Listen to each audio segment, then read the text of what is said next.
สองสัมพันธ์ด้วยจิตน้องจึงคิดว่าอายหักห่วงอะไรแต่อายลืมสัญญามอบไว้น้องจึงไปได้ห่างจากความซ้ำใจที่ใจสองเฮาฮักอยู่บ่เคยรู้ว่าอายนั้นเปลี่ยนแปลงไปแต่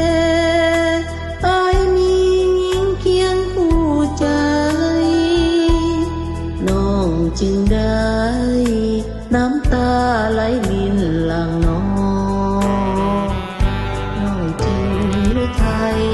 ศอกซ้ำย้อนอายสร้างกรรมให้ไว้สิ้นแล้วเนื้อใหญ่ไปปองใจหักยังห่วงอยากห่วงผู้ครองแต่ใจสุดมองหักจืดจาง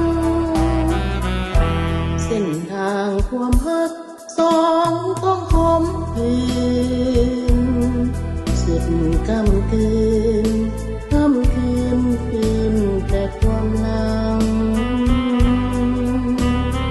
หากสองเฮาต้องมาสิ้นหวังหมดพลังทั้งที่ใจหักกันดังเคย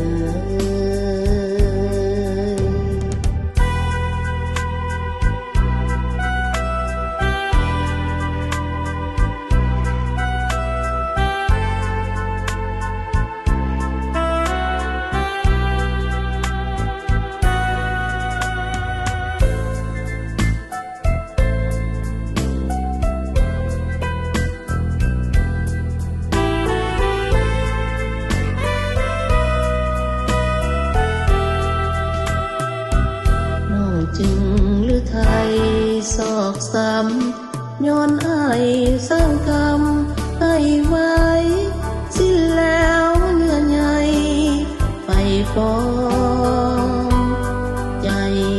หักยังห่วงอยากห่วงผู้ครองแต่ใจสุดมองหักจืดจางเส้นทางความหักสองต้องคมคืน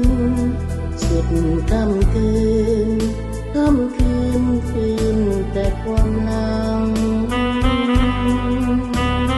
หากสองเฮา